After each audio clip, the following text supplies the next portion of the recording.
designed for an adult audience. Loveline may contain sexually oriented content. Listener discretion is advised. Adam Carolla and Dr. Drew. Loveline, coast to coast. Hey, everybody. It's Loveline. I'm Adam Carolla. That's Dr. Drew. I'm in Las Vegas tonight working on the Crank Yankers. Dr. Drew back in Los Angeles working on nothing. And you Phone sound, number you 1-800-LOV. What's that, buddy? You sound like crap. Yeah. Yay, buddy. Phone number 1-800-LOVE-191. In the studio tonight back in Los Angeles. Joins us, she's a dear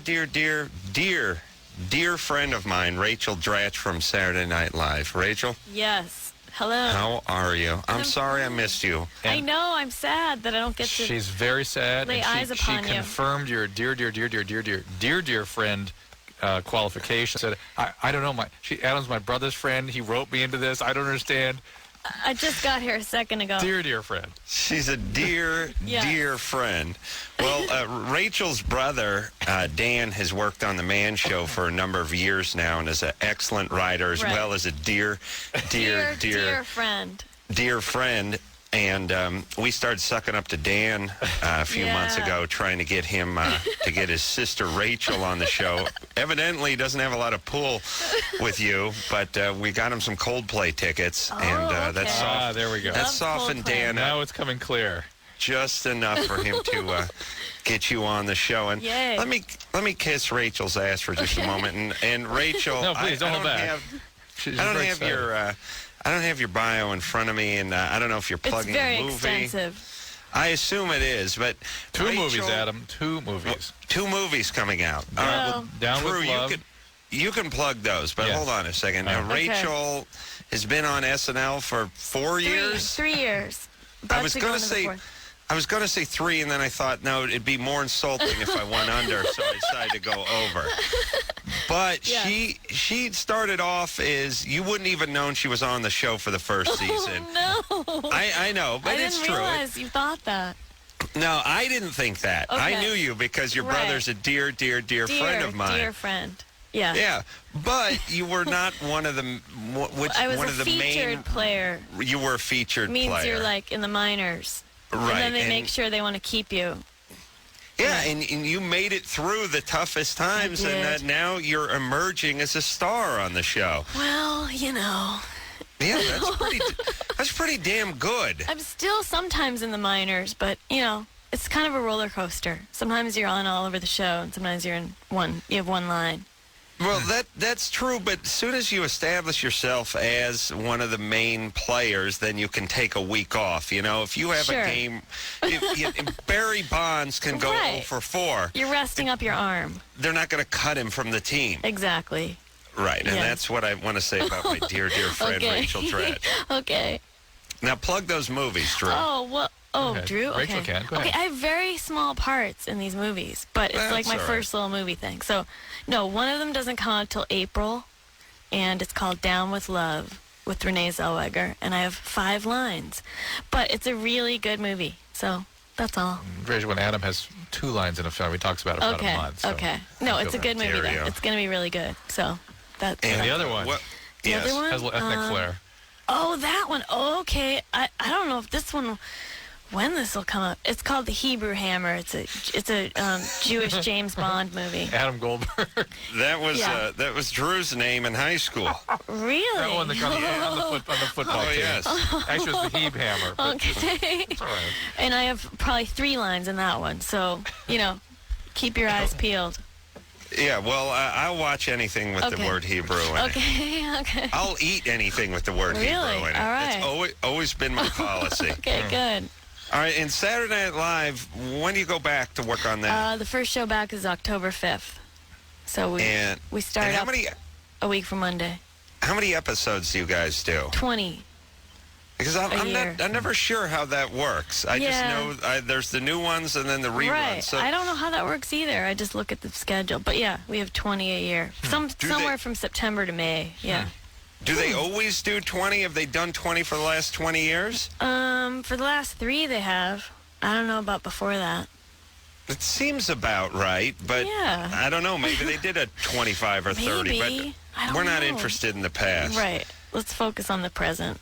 All right. And speaking Okay. of the present, Drew, you got some calls there? Well, I do, but speaking of the present, I just wanted to mention one other thing. I hadn't been on California terra firma for about 20 minutes before people were telling me how severely would be abused poor Bruce.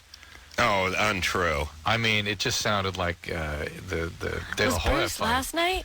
And Sunday Yes. night. Yeah. Yes. Untrue. It's true. I was a little Mormon? sleep deprived. No, Bruce. Okay, sorry. Bruce is not the Mormon. Sorry, I listened last night in anticipation. He's Okay. just as bad as a Mormon, Okay. that Bruce. I think he's like born again or Okay. something. I don't know what Bruce is, but Bruce is a dear, dear friend, Drew, and how Okay. dare you make these allegations All about right, well- what we have. I'll call old Bruce. Here's Michelle, 22. Michelle. Hello. Hi there. Yeah, I have a question. My fiance, we're getting married, or we're supposed to be getting married December 14th of this year. And I've already caught him early in the relationship talking to somebody else. Talking to somebody else. What does that mean? He was trying to get into a relationship with him, or with this girl. Do you know that just because he was having a verbal exchange with her? No, I have the proof behind it from his friends, his cell phone bills, from talking to her, talking to her friends. All right, so he was. I did a lot of investigating. I don't really open my mouth without having the And proof. how long ago behind was this, Michelle? it. About 2 months ago. How long have you been in this relationship? Well, we've been friends. Like How long have you been in the for 4 years. How long have you been in the relationship? For about 4 months. All right, and you're Oh, thinking about getting married? Yeah. Well, Are you we've been high? friends.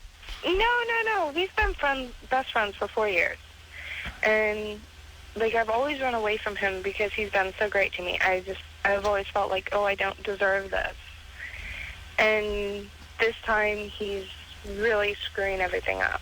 Well, wait a second. What do you mean he was talking to a girl trying to get into a relationship? He was trying to date her. That's what And- she said. No, actually, he admitted it after I listened to her voicemails. He had left. All her right, some here, voicemails I and can't he figure said this so. out, Adam. I don't know about you, but the only thing I can tell for sure, she should not be getting married. No. That's the only thing I know for sure. Well, also, I this is kind of graphic, but yeast infections.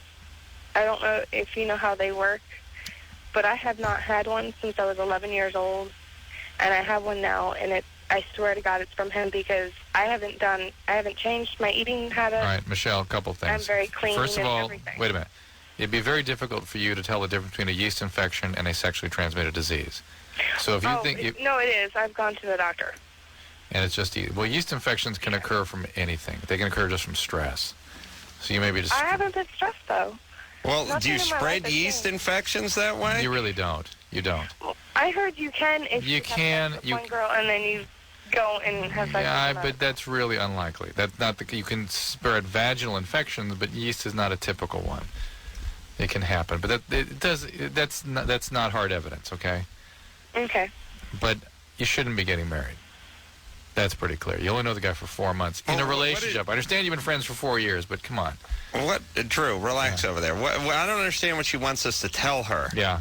You know what I Well, mean? Yeah. He's not cheating. He's cheating. What do you want No, from no. us?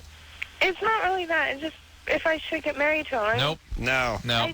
Okay. Next call. There you go. That's it. Well, listen, no 22-year-old should be getting married anyway.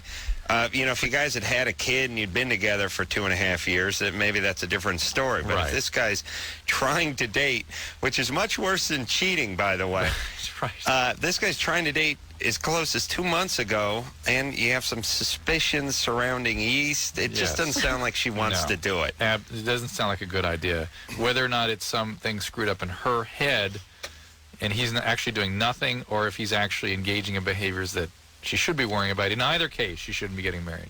That's right. Rachel, you agree? Yes, I agree. See how easy that is? It's an easy Rachel, I'm show. getting are the you- hang of this, but But this much Yeah. I know. that Are they- you they shouldn't. single? Are you Yes, seeing I'm somebody? single. I'm single. Hmm. I'm in no Interesting. position to be giving anyone advice about anything. How but come? I don't know. I haven't dated anyone in a while. That's all right. Well, how does it work? Rachel, that was amazing math. You're single because you haven't dated. Yeah, but I've been single for a while, so. Yeah, well, I'm just here to observe. Well, how does being on Saturday Night Live affect a single woman? Because a single guy would be cashing in on it. Totally. Single guy, it's great, I think, from my observations. Yeah. Single lady, I don't know. The comedy thing and women, I don't know. I haven't figured it out. I'm still doing research. Is it intimidating, you think, to guys? I'm not sure. I don't know. I'm gonna set you up. You are?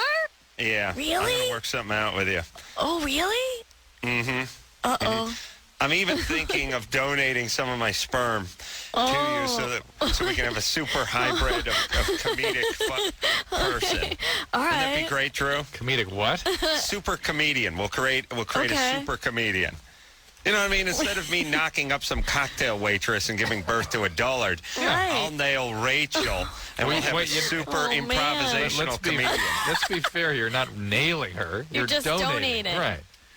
I didn't know there was a difference, but we can get into that All later. right. When Here I we see go. you in person. Right. Okay. Well, you don't actually have to see. You don't have to see me. You can send No, his I sperm think along. it's important to have a sit down. It's difficult because he's not in the studio. Tara, Okay. 18. Okay, question is, Yeah. actually it's my ex-boyfriend that I'm worried about. All right. Well, what happened was that he dumped me like 8 months ago. He and I dumped still you haven't eight- gotten over him. He dumped you 8 months ago, and you haven't gotten over him. How long was that relationship? Like 2 months. So a 2-month relationship. This sounds like Adam, your 18-year-old year. Yeah, except for I was crying and beating off. I hadn't even been dumped yet. I hadn't even worked up to being dumped yet at 18. When was that one where you had that short relationship that you were dumped and you ended up crying outside her sorority and all that stuff? That was how dare you, by the way. That was that was like a good 7-month relationship, and I only pined for about 3 years. Okay, I beg your after pardon. it was Well, it's 2 months for every year. You see what I'm saying? Right. 2 months, 8 months, same. Right. So, I don't know. I could have been 20. Yeah, okay. So it's the same kind of thing that Tara's going through, which is not uncommon for somebody your age to get these very intense attachments and then have difficulty getting over them. Was this the first guy you slept with? No. Did you sleep with him? Yeah. Usually, And after that, I slept with my boyfriend. So I have a problem. What? See, I've got a boyfriend now, but I'm still not over my ex. I would get that.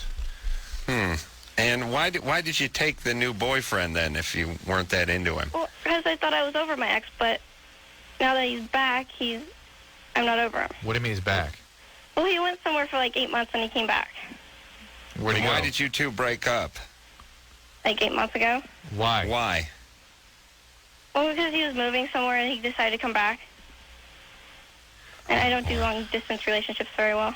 Listen, this is one of those nights, Adam. He decided to break up with you solely because he was moving. Is that accurate? Exactly. Where did he move? Like California. And you're in Nevada somewhere, right? And he came back now by what?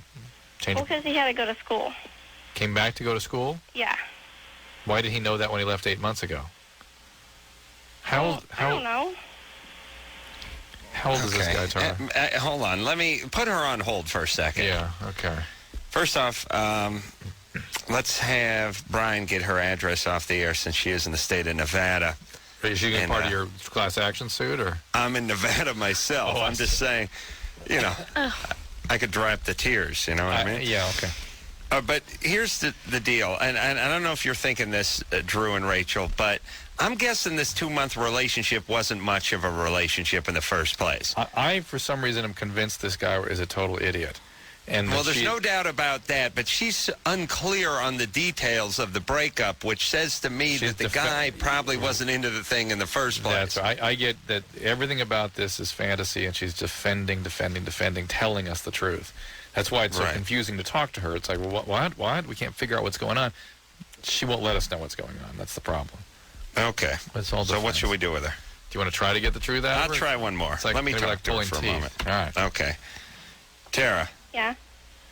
He is back in town now, and back in town is in Nevada, right? I was in Carson City. Okay, and you know he's back in town. Why? Because he contacted me. And what does he say? Well, that he wants to get back together, but He wants to get back together or he wants to have sex? he wants to get back together. And how does he say that? He says, I would like you to be my girlfriend again? Yeah. Those words. Yeah. Okay. And you're in a relationship that's how old now? Going The on current- 3 months. 3 months. And you're not that into this guy? No, I'm into the guy I'm with now. Yeah, but not that much. No, I'm into him, like, really much. All right, then what's the phone call about? Then you seem very clear. You want to stay with your present boyfriend? No problem. Well, yeah, I want to stay with him, but the problem is I can't get over the other guy. Yes, you can. Yes, you can. You've been over him. If you're really into somebody that you're with, you can easily get over other people. That's nonsense to me. Maybe she felt rejected by the first guy because he was moving. So then it's sort of this thing of like, oh, but he wants me back. He is the unavailable guy, and that's why she's Right, gotta have right. him. You know what I'm saying? Right. Oh, And- yes. Oh, wait, But Adam, Rachel- wait, Rachel just dropped a little clue for you. You see what I'm saying? When you actually set her up on the date, make sure the guy's an idiot. Make sure he's not available. Make sure he mistreats No, I'm over her. that phase. I'm over that phase. you understand I've that been kind of thing. there. I Yeah, see, yeah, you yeah. understand That's that. why I get it. Yeah. That's why you're alone now. Yeah. Well, because now I want the available guy. The real thing, yeah. yes. Yeah. We're taking- Oh, yeah, you women, you always come back to you always want the nice guy at the end of the party. That's how it works. All right, Dave, 25. Hey there, how's it going? Good. What's up? Calling about my sister, basically. When she was in high school, she's 28 years old now, but when she was in high school, she was pursued by her English teacher, and the relationship went on for a little while. They kept it a secret from my parents, and they kind of concealed the whole thing, but my parents eventually found out. They confronted the guy. He promised it would end, but it didn't, so my parents involved the school's administration, and they basically forced him to resign. When he resigned, it was kind of kept secret to kind of protect my sister's privacy and to make it so that it wasn't a big news thing. And she kind of moved on with her life. Like I said, she's 28 now. That was a big mistake, by the way. So, and your sister moved on with her life, and this guy moved on to pursue more teenagers. Yeah. No Yeah, doubt. so everyone's happy. Everyone's happy, yes. Yeah, I mean, in retrospect, they're looking back at it and they're thinking the same thing, because now what's happened is the guy's moved on, and years later, now he's the principal of the middle school Oh, good times. in this area. Fantastic. So I'm kind of calling to figure out how to handle this. Do I talk to her about it? Do I go to talk to the school's administration about it? Well, let's ask a couple of questions. All right. And first off, imagine the balls on this guy. You get confronted, you get busted. The parents could essentially send you to jail, and they say, look, just stay away from my daughter and we'll forget about it and you can move on with your life, and you still come back. Oh, yeah, that's an idiot. Yeah. Right, that's Yeah. world class right there. Yeah. Now, how old was your sister when this guy began the relationship? As far as I know, it went from her freshman year of high school through 14. her senior year. 14, ladies and gentlemen. Thank you very much. Is that 14? Yeah, I believe Is it- so, yeah. Maybe There's just a 15. huge difference between 14 and 17, you know? But it's not 17. 17 is a Right. sophomore, a junior, or senior. It's the end of high school. Right. Okay. So this guy something needs to be done with this guy, because freshman year, that is, hey, bang all the seniors you want. That's always been. My father was a substitute school teacher, and he used to tell me, son, seniors, free game on. But freshmen, even my dad wouldn't do the freshmen. Yeah, Dave, he was a sophomore, man. but I think, Dave, you need to go to someone in the administration of the school. They need to deal with it as they please. I imagine this guy is going to fight it and be a real pain in the ass about it, but at least he'll be on notice that people are watching.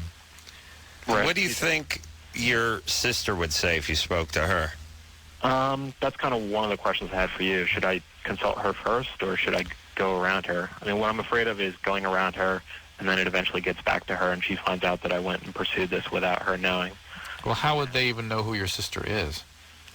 If they trace it back to the previous school Why- he worked at, they'll eventually... Yeah, but hold on, Drew. You always work this angle. You think people can go to the cops and start laying out names, and they're not going to ask any questions or go to the principal?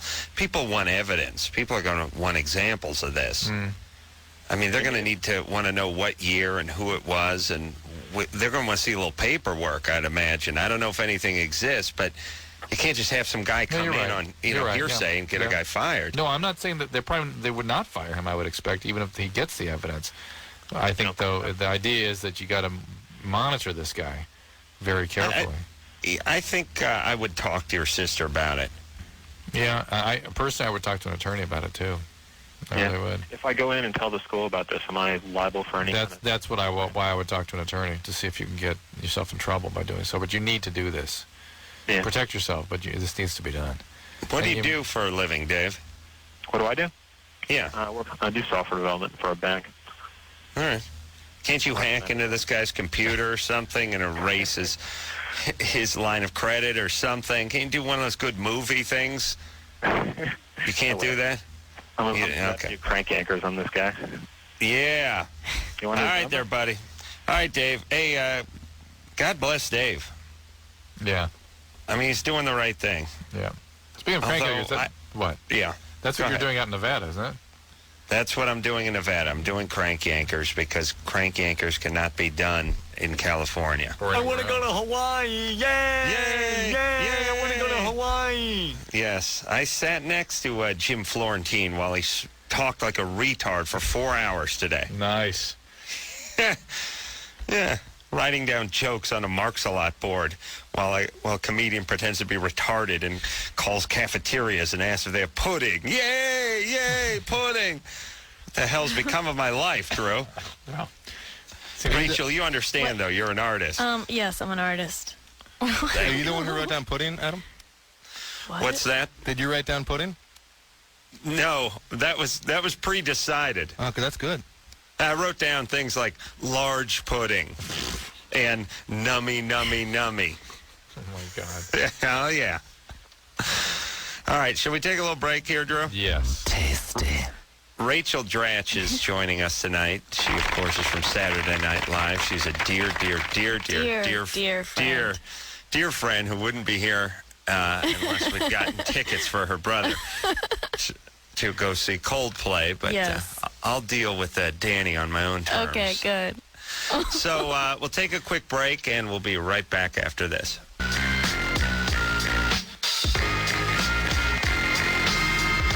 Hey, everybody, it's Loveline. I'm Adam. That's Dr. Drew. I am in Las Vegas working on the Crank Yankers, and Drew is back in Los Angeles. Phone number 1-800-LOVE-191. Rachel Dratch joins us tonight from Saturday Night Live. Hello. Going into your fourth season? Yes. Yes. And let me just tell you guys a little something about gambling.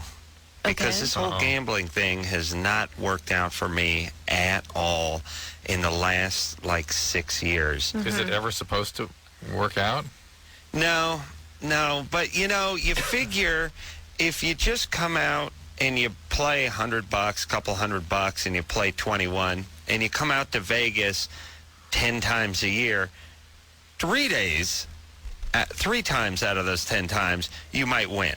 Right. Do you know what I'm saying? Yes. See, here's the problem with me. I don't want to gamble. I'm forced to gamble because of the guys I hang out with. Right. And here's exactly how my life works in gambling. It became crystal clear in the lobby of the Bellagio today when Daniel Kellison, Diamond Daniel Kellison, course.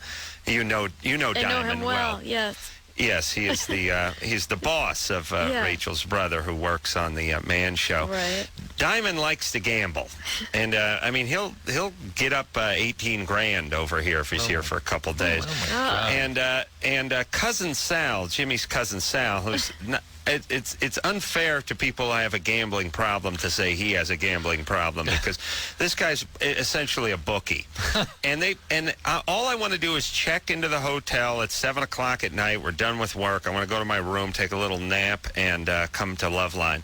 And he says we're going to play one hand. We'll just put $100 down on it. We'll keep walking right through the casino. And I say, right. well, good luck, fellas. Yeah, right. And they say, seriously, give me $100. You check in, we'll play one hand for you. That'll be that.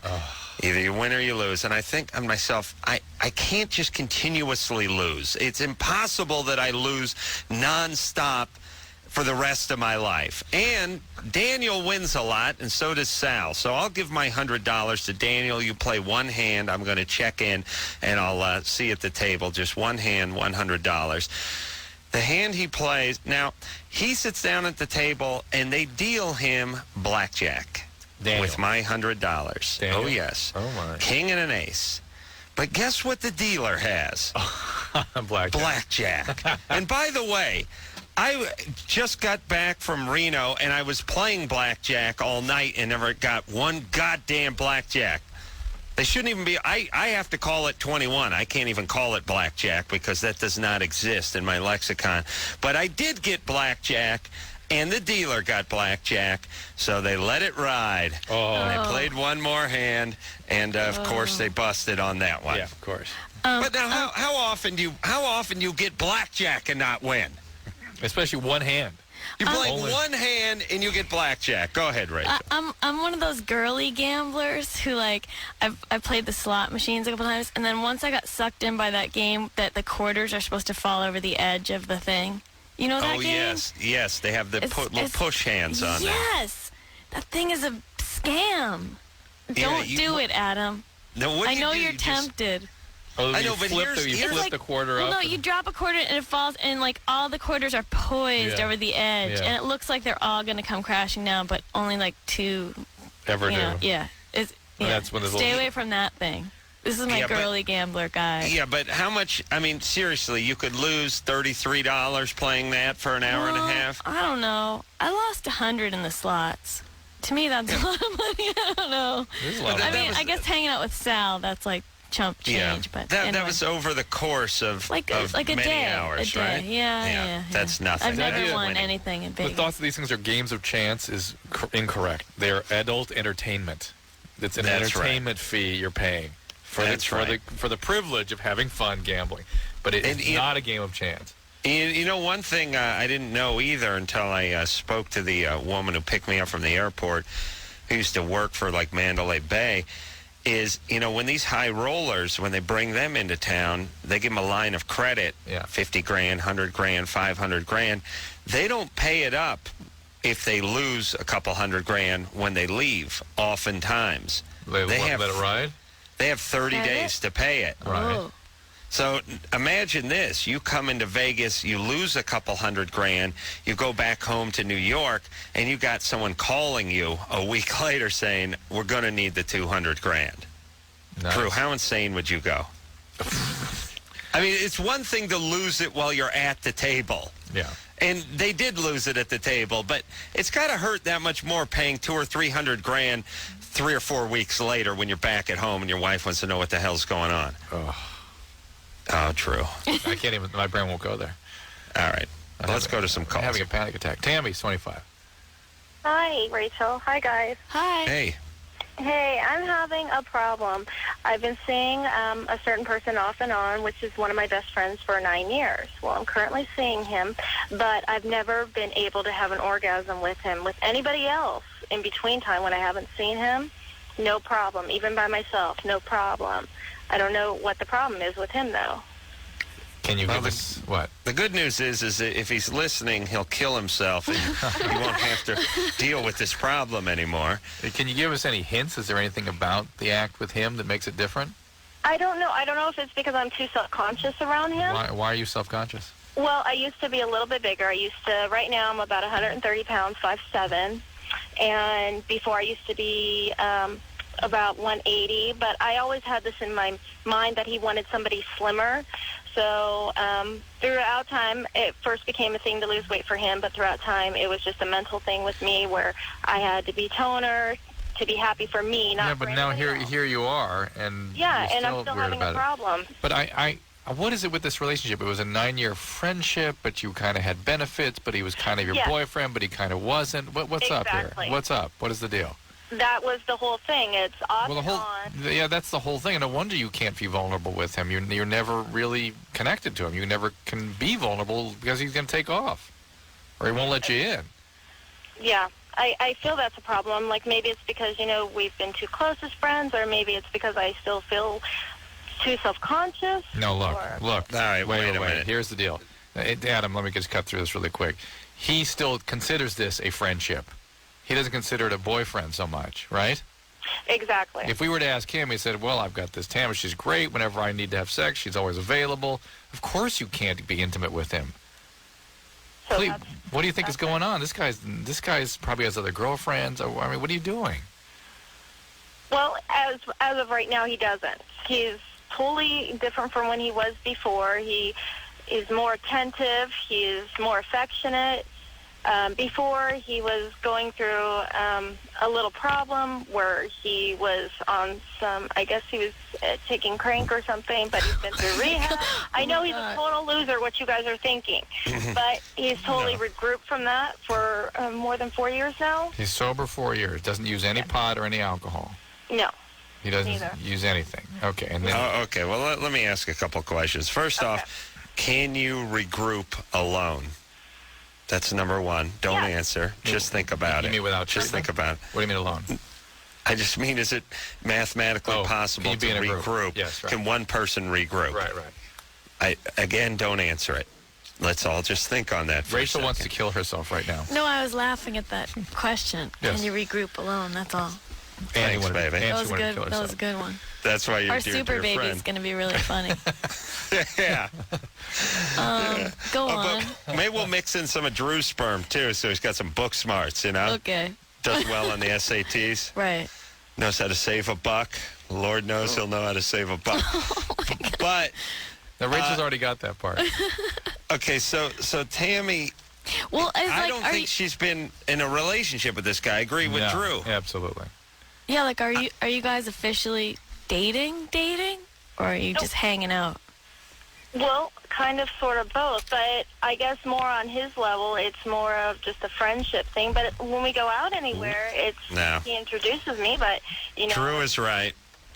I mean, you would like to be this guy's girlfriend, and he does not want to be your boyfriend. That's it, period. He has little intermittent periods when he's willing to sort of hang on to you for a while, but ultimately he's not interested. Ultimately, you know that, and ultimately you don't want to be vulnerable because of that. Give up the orgasm to him, and that's what it is. And your vagina's right. You got to start listening to it. Trust your vagina. Adam, that is a very good piece of advice. God yes, bless you need to regroup with your vagina. Because then you could regroup, right? That's two. There's two of you, yeah, right. And trust the vagina. Trust the input from the vagina. That's right. Yeah. Trust the vagina. Lance, 19.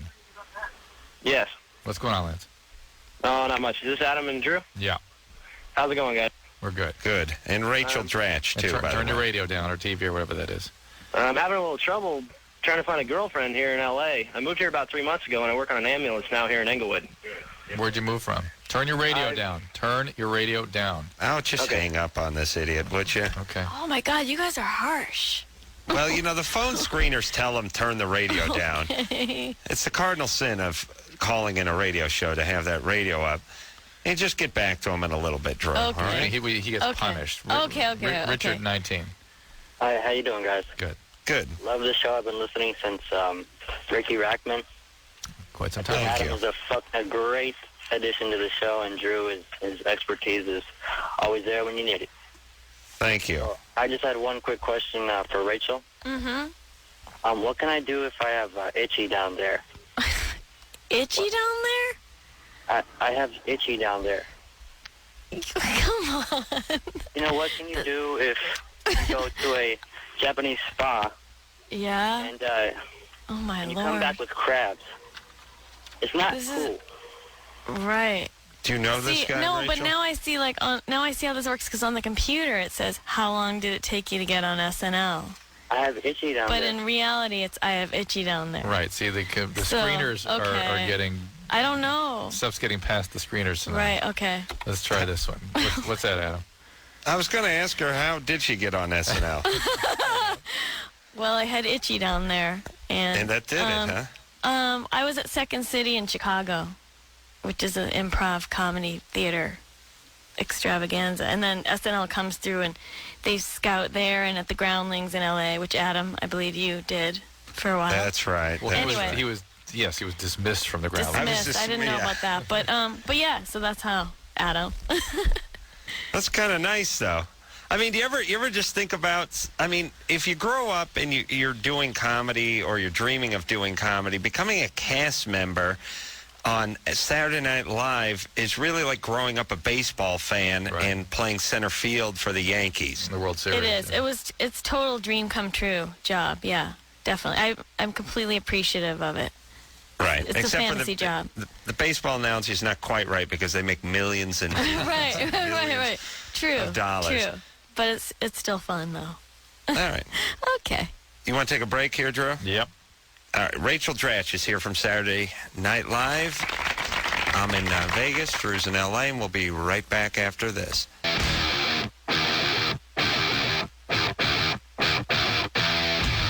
We're back with Loveline. I'm Adam. That's Drew. Rachel Dratch has joined us in the studio tonight from Saturday Night Live. She's going into her 4th season, and I'm out here in Nevada working on some cranky anchors. Drew is in Los Angeles. Drew. Yeah. Who's coming in tomorrow night? Do you know? No, 311. 311 Yes. tomorrow night. Always good to see 311. Yeah. They're dear, dear, dear friends, as Hey, Rachel wait a Dratch is. minute. Well, that's the whole thing. I have many hang dear... on. Anderson's playing some 311 music. Wait a minute. Yes, those are my Is that dear the friends. 311?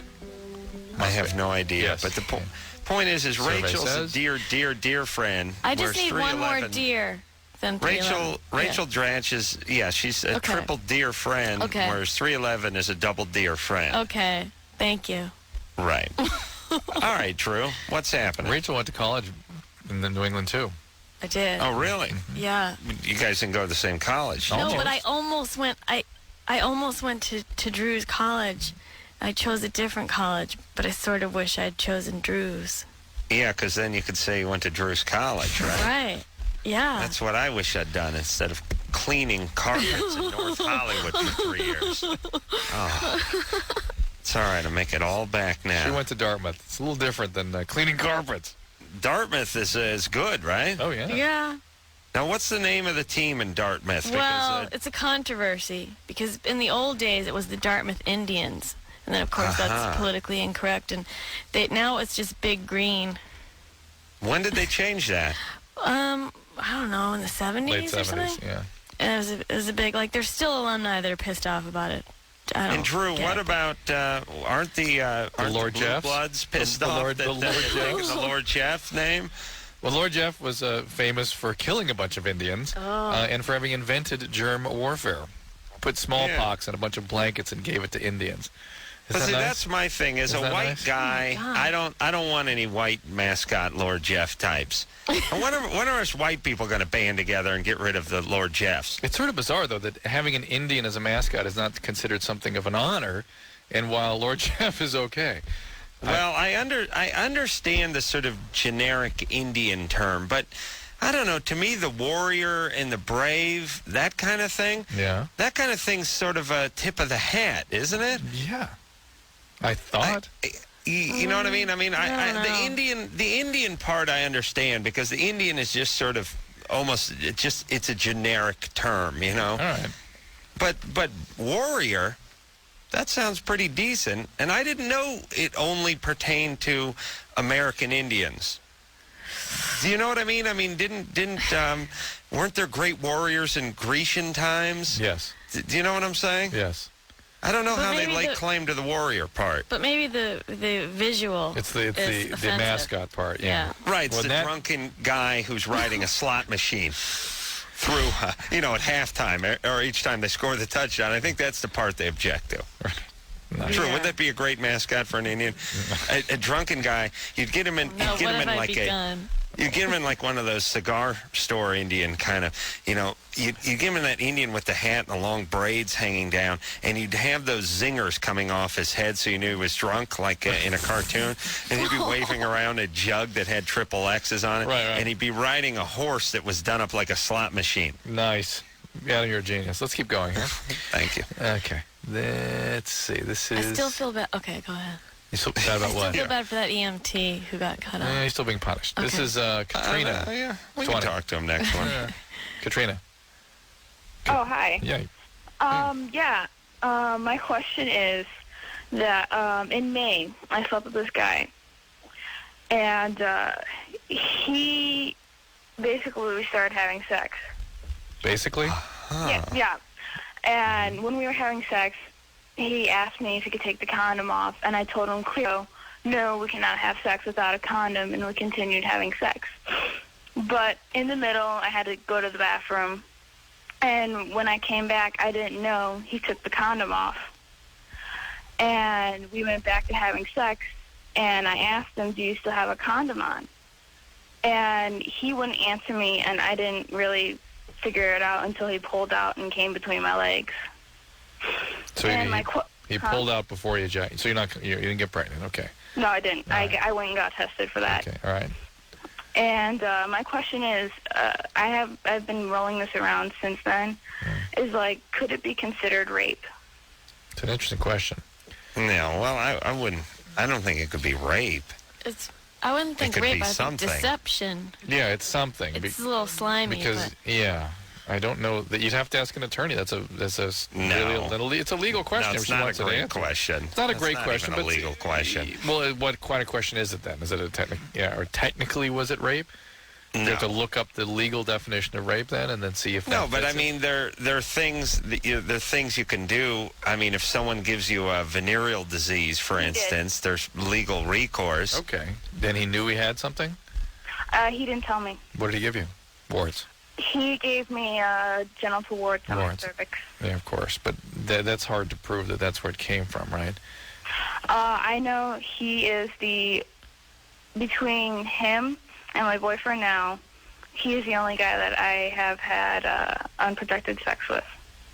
Yeah, but even having unprotected sex, you can get the warts. Even having protected sex rather. So where did you meet this dreamboat? Over the internet. No. Oh, delightful. And how does it go when you say to the guy, oh, my God, was that painful? Did you guys hear that? What was that? I don't know, but if it happens again, I'm going into a post-traumatic stress fit. We didn't really hear it loudly the way you did, I'm sure. You got one of those, no, it's like a satellite zap. It's like this very loud white noise in your head. Yeah. All right, I'm going to have to clean my pants up now, so I'm not sure what my question was. But here's what I think my question would have been had I not been traumatized that way. How does it work where the guy's back in you and you're saying to him, do you got that condom on, and he's not answering? I didn't know, and, well, I was just asking. I kept on asking him, and, like, he didn't answer me whatsoever. That's the part I'm curious about. I mean, didn't you take him not answering as a sort of as yes? At least troubling? Yes, I was ready to push him off before he pulled out. So you pulled out right then, I see. And you met him over the internet and had sex with him how soon after that? We talked for a while, and he was just supposed to come up for the weekend, and we were going to go to the beach.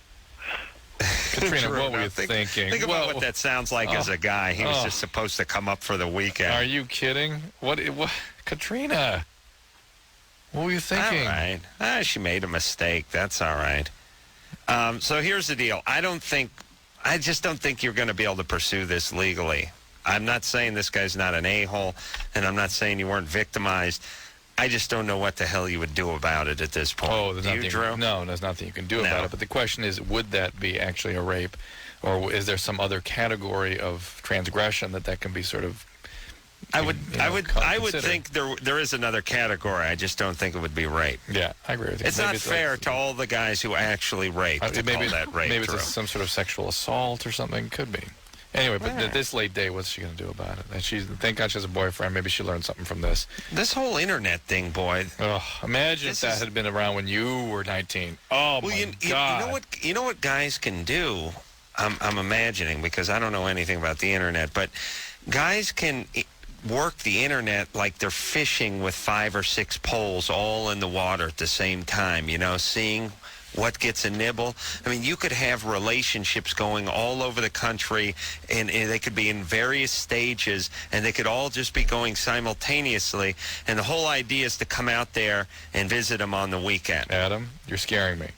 You know what I mean, though? You claim to know nothing about the internet, yet you seem to have masterminded an incredible scenario for how I'm one would conduct imagining- oneself. Imagining, of course. I'm imagining this is what guys do. Of course, you're just imagining. I understand. You get yeah, imagining. Drew. Yeah, yeah. Oh, shut up. All right, we Drew. got to take a break. No, I don't. You we know have I to can't take a even break. turn on the goddamn computer, you idiot. I think he doth protest Jesus too much. Christ. What do you think, Rachel? Well, Drew, don't even kid around. He's on the please. defensive. My goodness. Drew, Wow. You are scaring me, goddammit. I don't mind it when you make a joke once every 3 years, but please.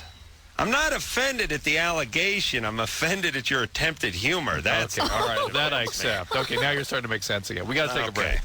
All right, we'll be right back. All right.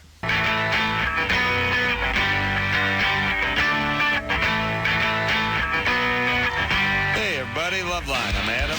I'm in Las Vegas tonight. Dr. Drew is back in Los Angeles. Phone number 1-800-LOVE-191.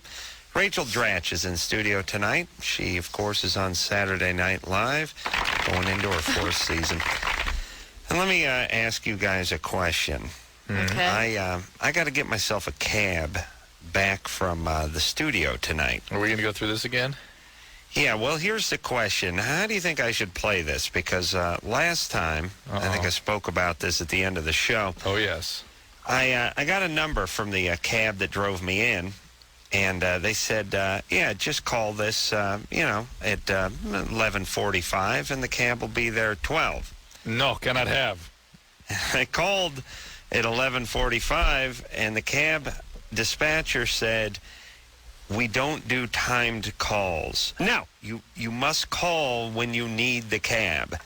And I said, well, I need the cab at 12, and it's 11:45. And she said, well, then call back at 12. And I said, well, how long does the cab take after I call back? And she said, 15 to 20 minutes.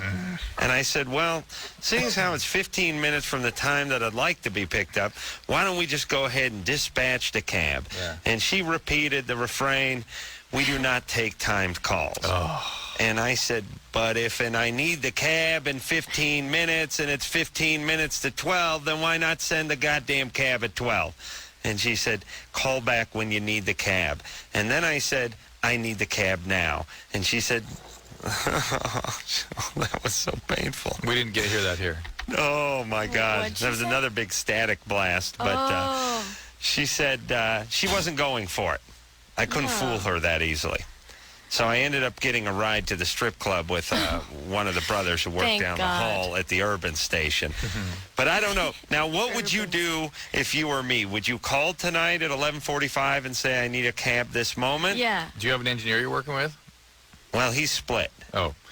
Is there anyone? All right. Yes. I think we I'll ought to do that. Yeah, like 10 to 12, we ought to give you a break.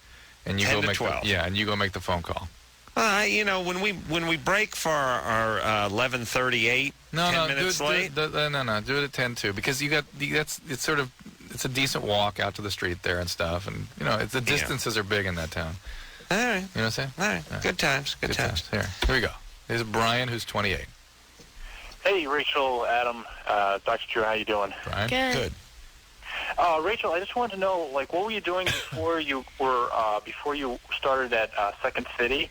And, did you have, a full-time job and then do Second City as, a second thing or something? Well, I went to college and then I got involved in improv comedy there, and then I moved out to Chicago, and I auditioned for the training center at Second City, and I didn't get in right when I moved to Chicago. So I did temping. That was my main form of income, was just being a temp. What kind of jobs did you have?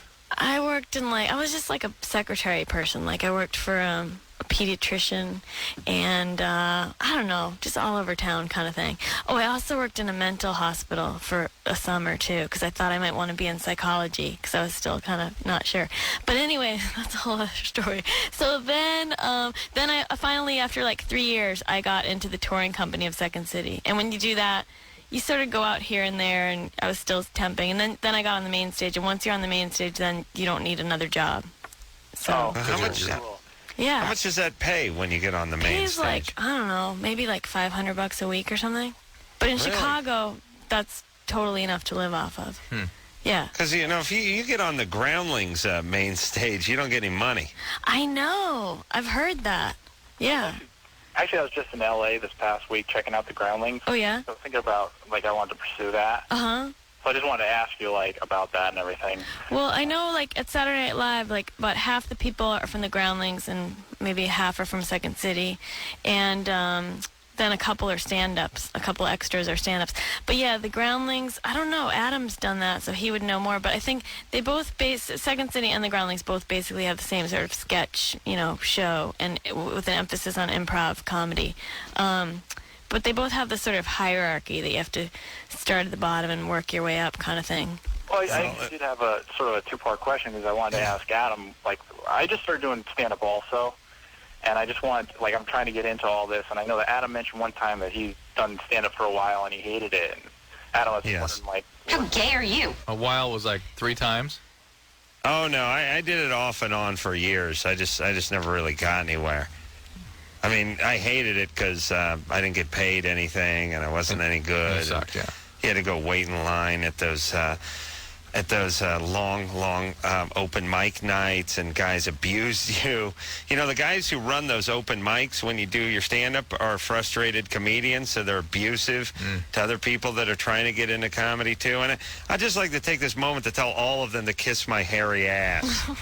Yes, I'm literally a millionaire now. No thanks to you, jackholes. Thank you. Speaking of kissing your ass, here's Lance, who's 19. Yeah, I'm working here in Englewood. He's the EMT, Adam. Ah, that's right. Yeah, I work on an ambulance. I was in the rig sitting in there. That's why the radio was on. My partner wanted to listen to it, so I'm sitting outside now. Okay. I'm having a hard time getting a girlfriend here in L.A. So every time I sit down at dinner, they ask what I do for a living. I tell them, and then they ask, about the worst call I've ever been on. And after you tell them, they look at you in a totally different way. And it's hard to deal with that because after that, like, they'll stop calling you and you can't get a hold of them for some reason. It gets really retarded after a while. Well, What if you tone down the worst call you've ever been on? Like, now I'm thinking, I wonder how gory your description is. I don't know. No, it's not that bad. No? Like, I'll tell them, the worst call I've ever been on, I saw a 6-year-old get hit by a car, but...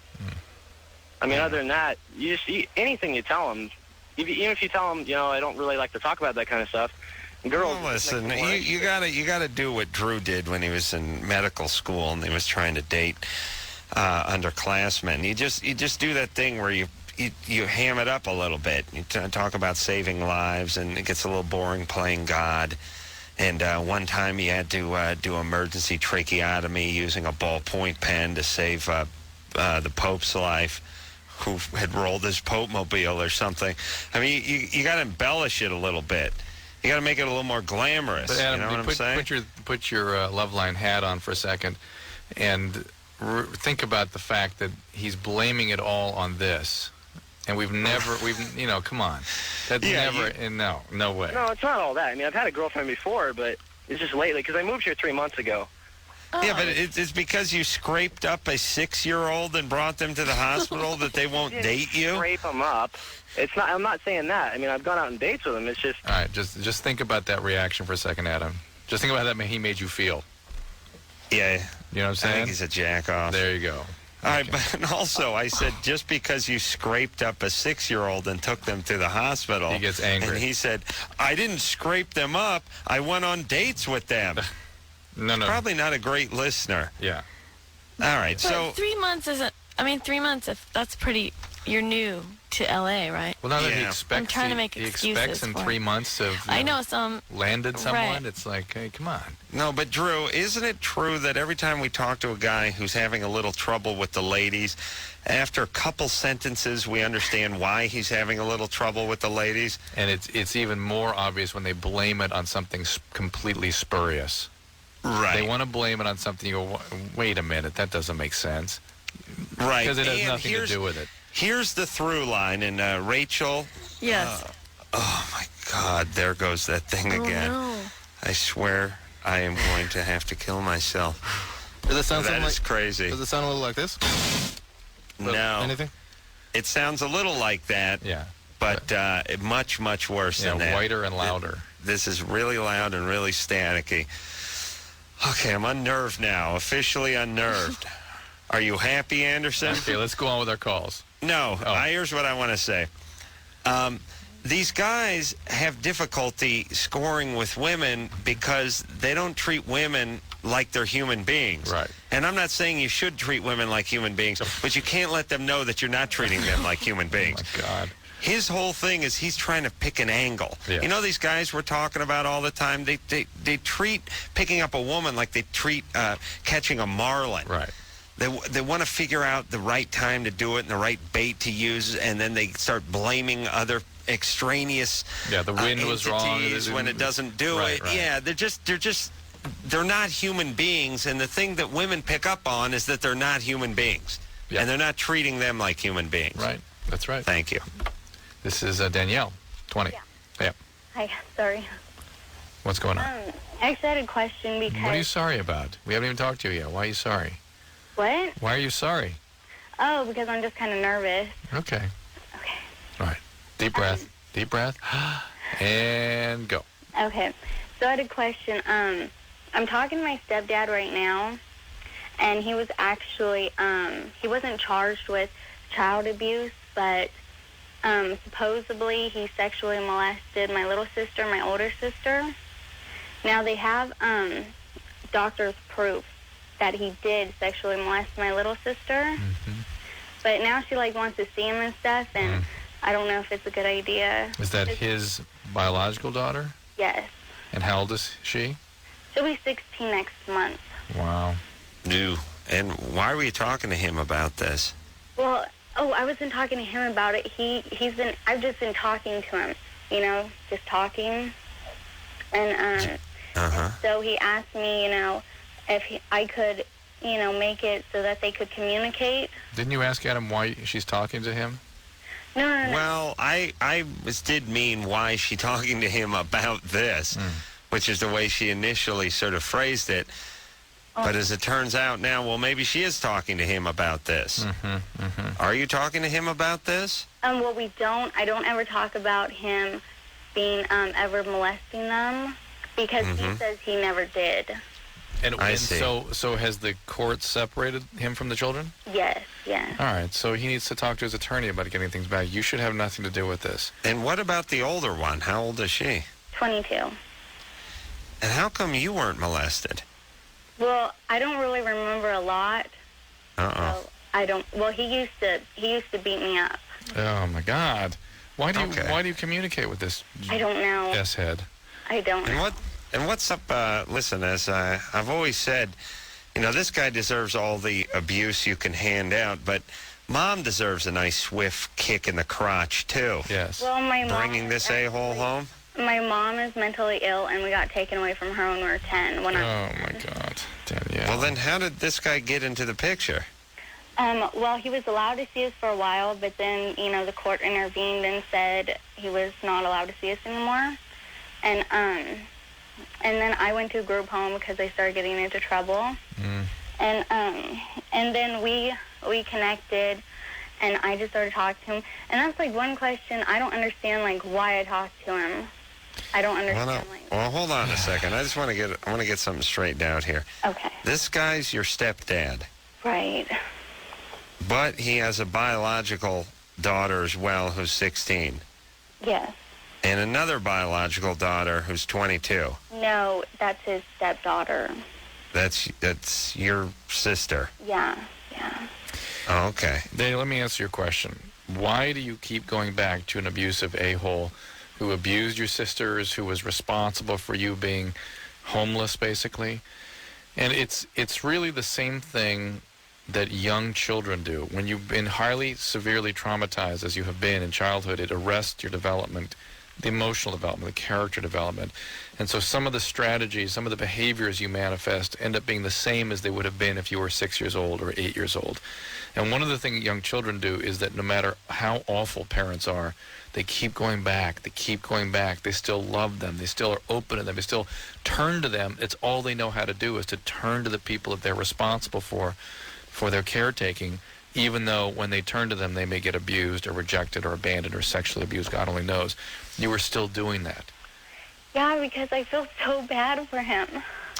I understand it's still dad and he's still a man you love, but there's a difference between the dad that you have in your head, the one that you wish him to be, and the S-head that he actually is. Well, let me ask you this, Drew. This is interesting, and I hope my parents aren't listening. Uh-oh. I know they're not. But let me ask you this. But your grandma might be. My grandma might be, but I think she may be asleep by now. But, Drew, how many times have I called my dad a pussy on the air? 1,000,000. 1,000,000 times. He has never, ever said a word to me about it, and not because he wouldn't. It's just because I know he never hears the show. Maybe it's just because he's a pussy. That may have something to do with it. But my dad being a puss aside, here's what I'm curious about. My parents weren't the greatest when I was growing up. And they weren't abusive. No wholesale abuse. No alcohol. Nothing like that. No sexual abuse. They're just kind of not present, into their own ass, and out to lunch a little bit. Oh, my God. I just got a huge blast of static again. Maybe it was my dad rolling over in bed that did it. But here's the thing. I still have an attitude toward them like screw them half the time. Maybe 3/4 of the time. You know what I'm saying? Yeah, but you had okay, but here's the thing. They weren't great parents. They were all right, but they weren't great. And now I'm an adult, and my thing is like, all right, you weren't great parents, and now I'm not a great son, and we're even. There's two things that occur to me. One is, how come you need to be around someone who abused you more? And I know she does. She needs it more than I do. If her parents were just sort of mediocre to crappy, yes, she'd probably be able to move on with her life. That's right. You have to. It's the ones that are really horrible that the kids can't get enough of. That's the irony of it, isn't it? That is the irony, and I don't know why God set our brains up that way, but that's the way it's set up. And the other thing is, you've had thousands of dollars of treatment, years and years of treatment, and so things are a little different for you. Yeah, but my little different thing is just sort of indifference. I mean, I'm not really cured. Yeah, you are. It's really hard to predict what you might have been like had you not had the treatment. Yeah, but I just mean in regards to my own family. Like, they're decent people. We just weren't that close growing up, and now we're not that close now because we weren't then. But I think you wouldn't have been as good at being a bad son. Oh, really? You see what I'm saying? Thank you. Yes. Thank you. I think I just had a breakthrough. Drew told me I wouldn't be as effective at being a crappy son had I not spent thousands on therapy. You see? Yeah, well, I think young Danielle needs to do that herself, and it breaks my heart to see people feeling sort of indebted to abusers. And if she can't get it from him, she'll find another willing, abusive a-hole male. Okay, so let's just try to infuse a little strength into her and tell her, right, go. You are not obligated to this guy in any way. This guy made his bed. Completely. He made everyone's bed. And as I've said many a time, I don't want to live in a society where guys have sex with their daughters and then the other daughter forgives them. I don't want to live in that society. I don't want to live in a society, it's like this guy who just killed this girl and now he got the death sentence. Good. What's the alternative? You go over and rape and kill some 4-year-old girl in your trailer and nothing happens? That's the society you want to live in? That's a scarier society than the one that puts a guy like that down. This is the way it's supposed to be. Please, have some strength. Don't worry about this guy. And, Thank you. Actually, I had one more question. Yeah? No, I'm done with my rant. Okay, so like you were saying, if I don't get the abuse from him, I'll get it from somewhere else. Yeah. Well, I've been in a relationship for almost 3 years now, and we just had a daughter like 4 months ago. But it's not like he's abusive or anything, but I do everything for him, and he still does nothing for me. And I don't understand. Well, you know what? That's probably the least that's the best way. That's as good as we could have hoped. That's at this right. point. If there's not wholesale abuse in the relationship, we are greatly relieved. The fact that he's just not available, we would expect that, because for you, vulnerability, intimacy means abuse. You would create that because that's what you expect, you need in order to feel that intimacy. And so just stay with this. Try to create stability on behalf of your child. This is Susan, who's 31. Hi. I've been on Depo-Provera for about a year now, and I've been experiencing some abnormal bleeding the last couple of shots, which I understand is not normal. And I heard you... Wait a minute. Sorry. So you've had the shot 4 times in the last year, and for the first shot, undoubtedly you bled like crazy. For the first shot, actually, I mean, I've been on it for over a year, and the first shot, what you expect to happen happened, which was that it tapered off. Hold on. Then So within the last 2 shots, the last 2 cycles, I started to get some abnormal bleeding. Susan, just answer my questions, okay? For the first shot, you bled heavily, like everyone does, right? No. Did you bleed throughout the month? No. You didn't bleed at all? No, I mean, I think I bled it was a long time ago, so I'm trying to remember exactly. Okay, the first shot, usually you bleed throughout that entire 3-month period. I don't believe so. I think there was a little bit, but not much. Okay, and then the second shot, usually there's no bleeding. Correct. The period stops altogether. Mm-hmm. Third shot, no bleeding. Mm-hmm. And then fourth shot, all of a sudden bleeding returns for you. Eventually, yeah. Fourth shot, the bleeding returns. Bleeding returned. Fourth shot. I can't keep track of the exact number. I don't know if it was the 4th, but I'd been on it for a while. Well, what shot are you on now? Do you know? I've actually lost track of the number. Well, if it's 4 shots a year, and you've been on it for a year. I've been on it over a year. A year and 2 months? I'm going to guess about a year and a half, maybe, something like that. Okay, so you probably had 6 shots. And so those last 2, so you had some stability for 2 or 3 cycles, 2 or 3 shots, and then all of a sudden, pow, it comes back in. Anything else going on? Did you have your thyroid checked? Yeah, I mean, I've come out with a clean bill of health. Are you on checked a lot of stuff. You're not on any new medication? No. No other kind. Okay, are they going to switch you to regular birth control pill? Well, here's the reason I was asking this, because I'm going in to see the doctor again tomorrow, and I had heard you mentioning to somebody that they have a shot where they give you estrogen also, which should alleviate the problem. Yeah, but with this kind of bleeding, because it's so persistent through 6 months of this 3-month shot, I would think they'd want to put you on the oral pill for a while and try to stabilize things. All right. To try to find the right kind of... Do you have an opinion on this new patch? Yeah, it's good if you can tolerate it, but I think until you're having complications right now in terms of this persistent bleeding, make sure you're taking iron supplements, right? Mm-hmm. I take calcium too. Okay, and then they'll put you on the pill for a while. They'll stabilize this, and then you can think about the patch after that. Okay? Okay, thanks. All right, good luck. Bye. What is this new patch, Drew? It's just another it's another way to deliver the contraceptive. Instead of orally, it's transdermally. Yeah, I think I've. Is it new? Yeah, I'm forgetting. I've seen it. I saw it. There's an issue of Essence magazine that's sitting around there somewhere. Yeah, I just saw that. I walked out. I don't know why. I think it struck me. I never. Us white people, we don't take a look at those black publications enough, but they have stuff like "Why's Whitey holding you down?" and stuff like. Articles on that. There's a good one in there. I'm telling you, go find that Essence magazine. It's like why white women won't let black women work or something. Wow. There's something crazy in there. You got to read that. But the point is I was thumbing through it, and I saw the patch. I saw that patch, and the reason I noticed it is because the model who was modeling the patch was one of the Juggies from the Man Show. Oh my God. Yeah, good times. Nice. It's nice to see him working. Nice. Yeah, go find that magazine, Drew. I'm telling you. During the break. Okay. All right. Well, we should take a break now. That's right. Are you ready to do that? I'm ready. Rachel? Yeah, I'm still here. I'm sorry you had to endure all that talk about abuse and bleeding and everything. I just didn't want to weigh in on something. No, weigh in. No, but I mean, I'm clueless about this. I'm letting the experts, like you, Adam, you went to Dartmouth. Adam went to carpet cleaning school. True. Well, how many times you know. I have to explain to you my qualifications for this show?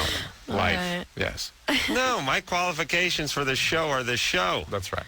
That's right. Do 1,000 calls a year, and after 5 years, you start to figure out what's going on out there. Thank you, baby. Rachel Dratch, dear friend. Dear friend. From Saturday Night Live is in studio. I'm in Las Vegas. Drew's going to go get that Essence magazine. I know you subscribed, Drew, but I don't believe that was your issue I saw floating around Westwood One. Ebony's mine. Oh, yeah, that's right. I'm a jet man myself, but we'll take a quick break. We'll be right back after this.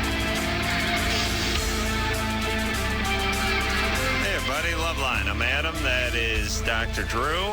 I'm in Las Vegas tonight. Phone number 1-800-LOVE-191. I'll be back in L.A. tomorrow night, and Rachel Dratch from Saturday Night Live is joining us. Hey, you college folks over there, I got the yellow pages here. I'm trying to look up the cab. Yeah. Taxi. Yeah, what do I look under? Taxi? Yeah, look under T for taxi? I think so. I think so, yeah. Yeah. See, I went with the cab and ended up getting lost in the cabinet. Had a little flashback to when I used to make cabinets. I was just staring at these things. Nevada cabinets, specializing in commercial and gaming tables. And I was like, While you were staring at cabinet makers, I was staring at Essence. Yes, Essence magazine. Ortho Evra is the patch. It is a once-a-week transdermal, across the skin contraceptive. So if people are having difficulty remembering to take the pill, there's a version you can take that's a patch, wear once a week. Did you see it in that magazine? Yeah, you got the magazine right in front of me. Nice looking model, right? Yeah. Oh, that's her? Yeah. Wait a minute, she looks like a mom. Well, now did you... There's a different picture. Hold on. You looking there now? Yeah, Drew, did you look at the front about white women holding down black women? Do you mean white women at work, their privilege, our pain? that one. I love that title. It's very their creative. Privilege, our pain. Please, would you read that article and tell me what it's about? No, I refuse. I want to know what Whitey's up to. Oh. I never did trust them white bitches. I got to be honest with you. Oh, my God. You know, in every third article is about how white women are stealing black men. Yeah. Yeah. That seems like something you should take up with the fellas more than the ladies, though. You know what I'm saying? Yeah, but you know how women are. They blame each other for everything. Yeah. Everything. God bless them. Yes.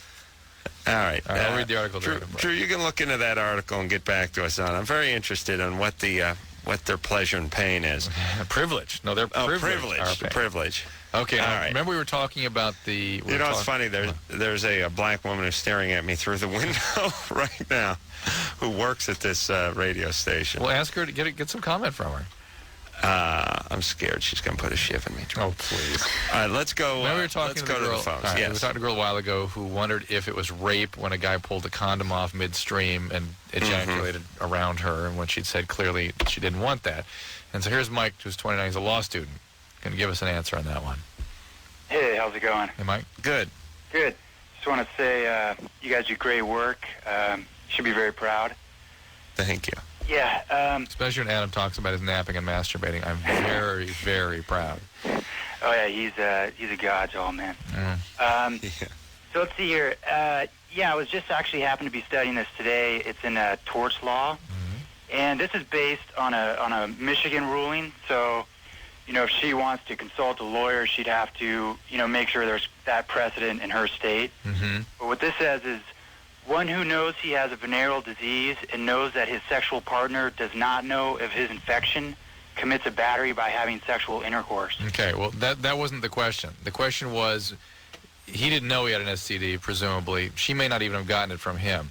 The question was the fact that he took his condom off when she had said leave it on midstream and maybe even ejaculated or sort of around her or in her, is that some sort of battery? Well, not if he didn't know. She said clearly, don't do this. I will not have sex with you if you take that condom off. And she went to the bathroom. He took it off. She didn't notice, and pow. Forget the STD piece. Well, the thing that's interesting is the interruption part. I mean, the fact that the thing where you could make an interesting case for rape, I guess, is that she said, maybe not rape, but she said, I will have sex with you under this condition. Yeah. And that condition is that you wear a condom. Then he removes the condom, and when he removed the condom, he removed the condition under which she would have sex with him. Yeah.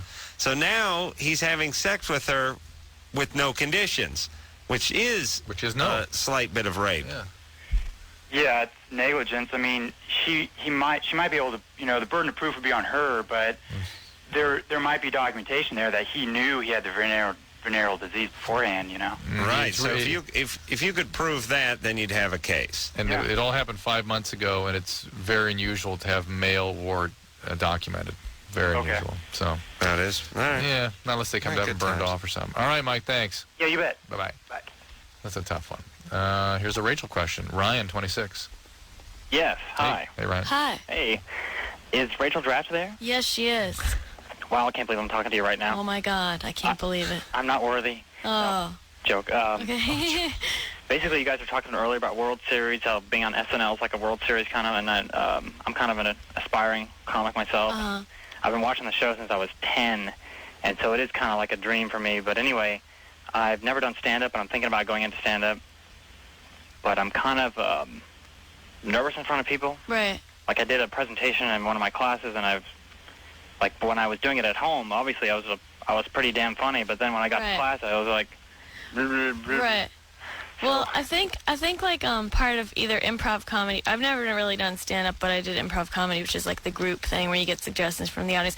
But part of it is like everyone that starts out is nervous. Like it's not just like because you're nervous that means you wouldn't be good at it, because part of getting used to doing stand up or improv or just performing is facing that fear of being in front of people. So I think that's pretty normal, and all you need is the practice of being in front of an audience, or maybe taking a class or something that's a good sort of safe way of performing in front of others without, just being completely on your own because you're with other people in your same situation. So I don't know if in Phoenix there's like improv classes or a stand-up something. I heard they outlawed comedy in Phoenix, and actually all of Arizona. That was my understanding. Well, I don't know like how serious you are about it, but like if you really wanted to get into comedy, I mean, I would suggest moving to Chicago, but I don't know how practical that is. But there's Improv Olympic and Second City, and you can take class and really throw yourself in. Or LA, of course, is probably closer. But I don't know what your current situation is. So you worked at Second City or performed at Second City? Yeah, and they have classes there, too. And Chicago has also Improv Olympic, which is another great place to take class as well.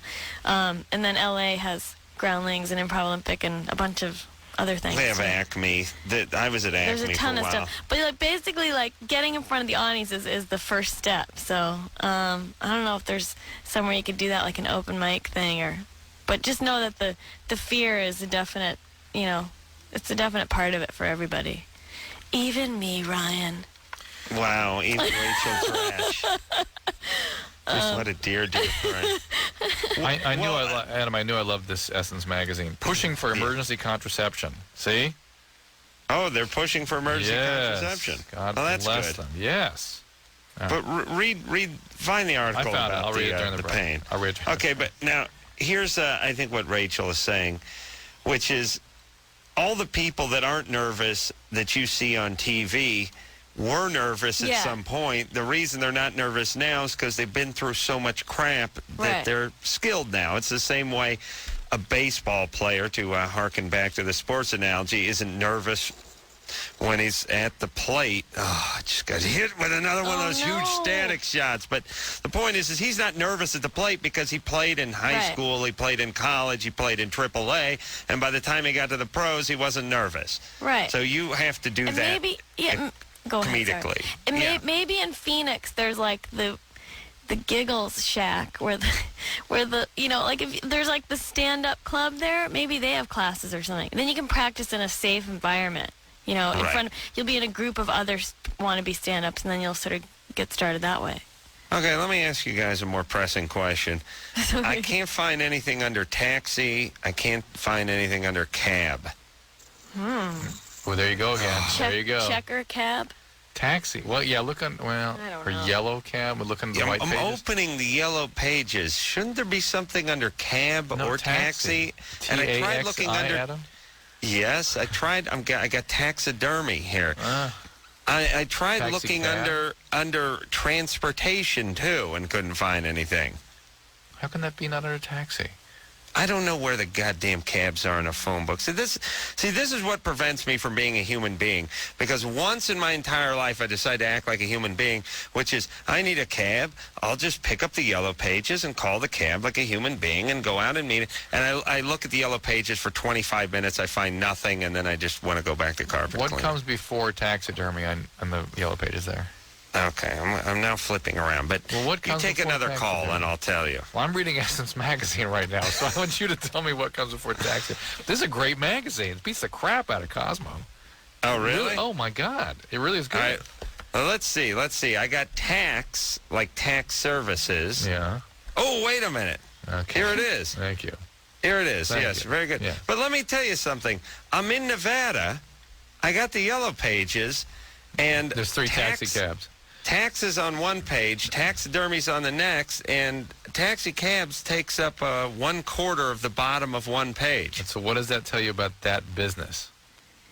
What I if you don't end know. up in the taxi cab confessions cab in Vegas? It great. shoots in Vegas. To me, it means organized crime still plays a sorry. hand in Las Vegas. Is that what it means? Why? Does somebody monopolizes? There's no free enterprise. Oh, I see. There's just not that many of them. Yeah. All right. I'm going to call these people. All right. Here's Jesse. Oh, 23. hello. Hi, Jesse. What's up? Jesse? Yes, hi. Hi. Good evening. I have a question. Okay. I missed my pill today. Yeah. Actually, last night, and I remembered to take it, but I didn't take it. I wasn't able to take it till tonight after I had sex. So I doubled up. Okay. Just right now. Where in the packet are you? Where are you? I'm in the 6th day. Do that again. You're where? 6th day. Was it 6th day? Oh, it's the first week. Actually, the worst times to miss it are the earlier in the packet. Oh, Yeah, the ones that make that prolong the sort of pill-free interval. Yeah. You're getting towards the middle here, which is not the greatest time. You're probably okay. There's some evidence that it can take up to a week for ovulation to reinstate itself. So in general, it's thought that you're okay. However, it's advisable to use a second means of contraception for the rest of this packet. Yeah. Some people say just for 7 days. I say for the rest of the packet. Yeah. So just sit back and wait, I guess, or should I? You should be okay. I should be okay. You should go ahead and take a pregnancy test in 2 weeks just to be completely sure, and you should use a condom for the rest of this packet. All right. Okay. Just one more question, Yeah. really quick. This is well, I've been engaged for 2 years now, and my fiance totally knows how I'm against him watching pornographic videos, and the thing is that once I found one in his underwear drawer, and I confronted him with it, and he's all, well, it's mine, he confessed that it was his, and it was cool, he let me have the video, and I trashed it. And by the way, Jesse, whose else was it supposed to be? Yeah. Well, I don't know if it was his friends or his, Oh, yeah. But listen, it's worse if it's his friends and it's in his underwear drawer, isn't it? Right. Yeah. It's like him finding a dildo and you saying it's not mine. I'll just keep it between the box spring and the mattress.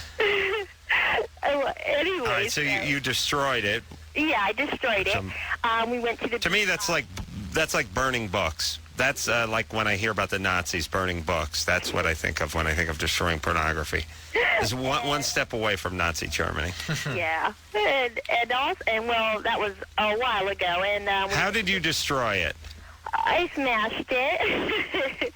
You took a hammer to it? Yeah, I got rid of it. I didn't want my little brothers finding it in my underwear drawer, so, Anyway, so he knows how I feel about that.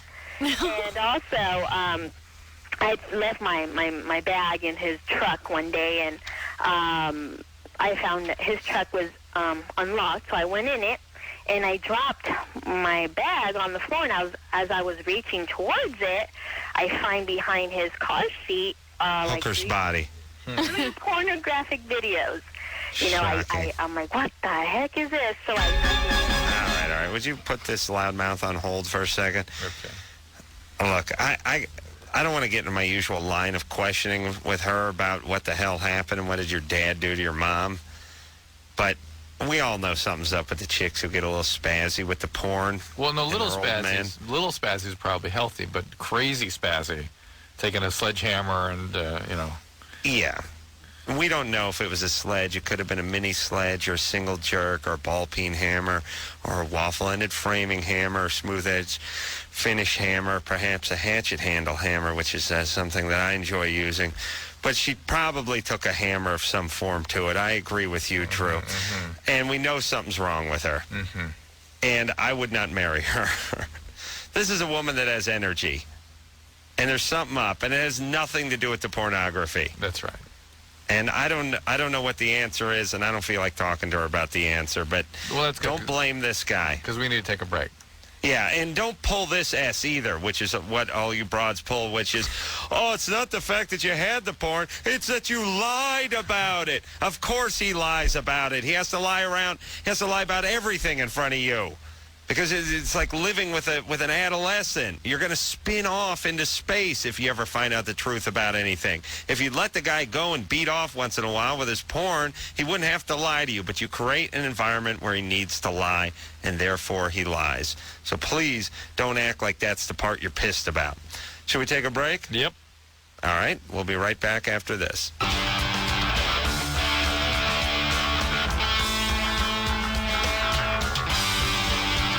Everybody, it's Loveline. I'm Adam. That's Dr. Drew. Rachel Dratch is with Dr. Drew in Los Angeles. I'm out here in Vegas. And Rachel, of course, from Saturday Night Live.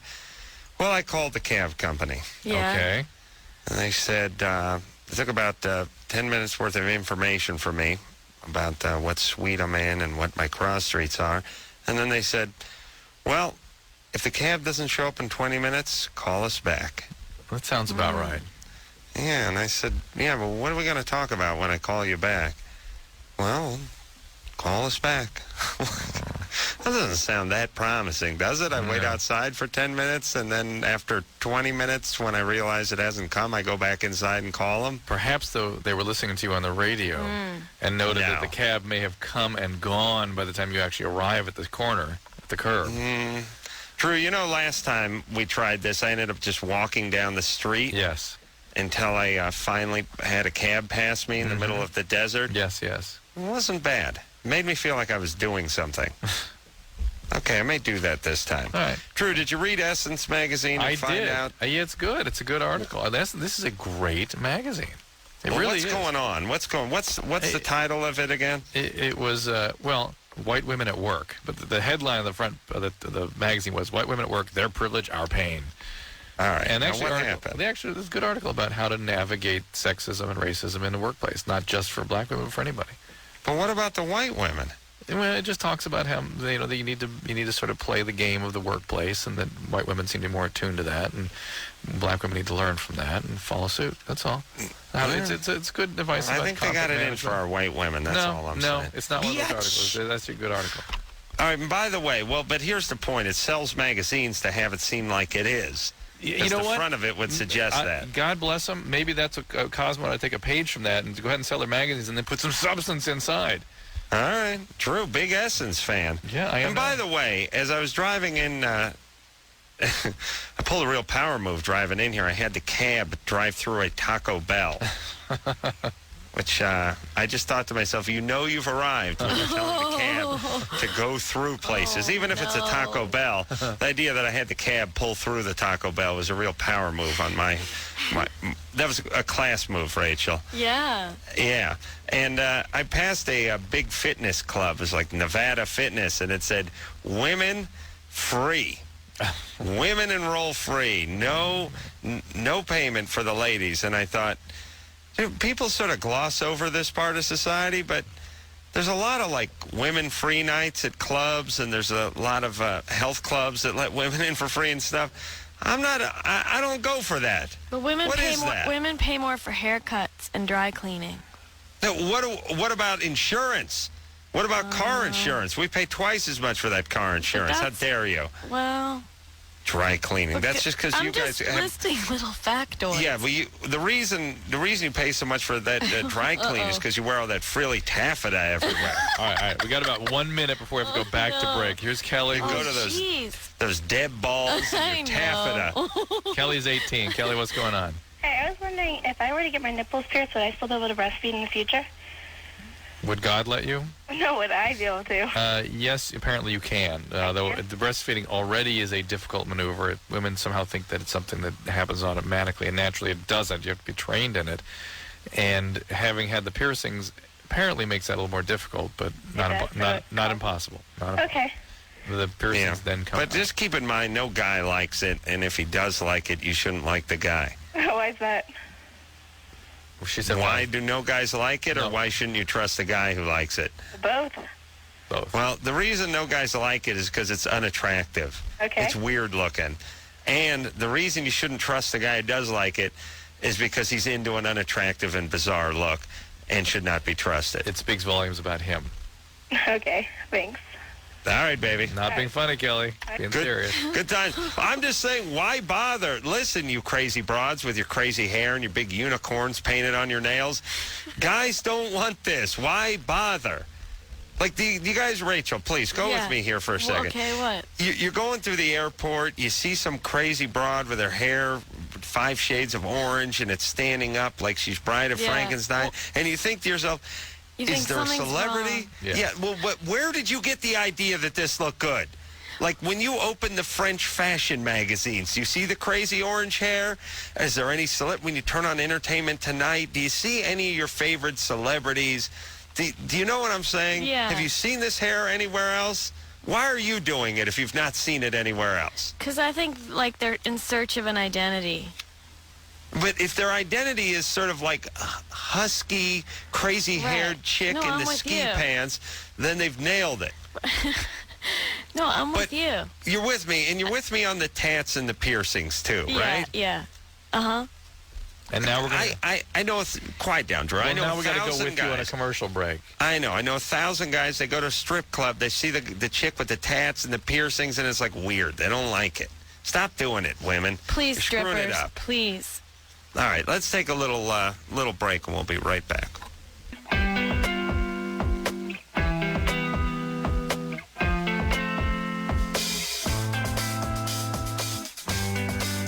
Well, that's the show, everybody. I want to thank Rachel Dratch for coming in tonight. Thank you. Thank you, Rachel. I'm sorry I wasn't there in person to see you. I know, but I still feel like we're dear friends. Okay, good. Well, now Rachel and I are dear friends. Right.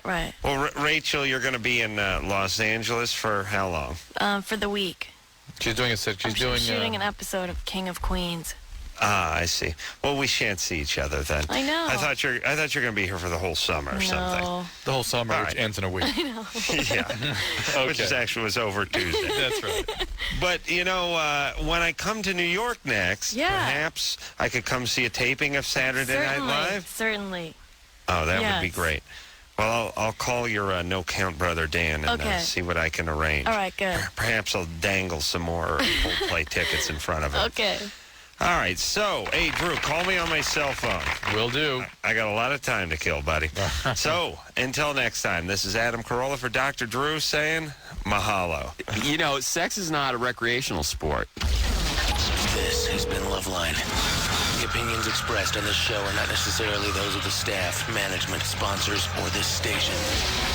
The producer for Loveline is Ann Wilkins Ingold. Loveline is a presentation of Westwood One Entertainment.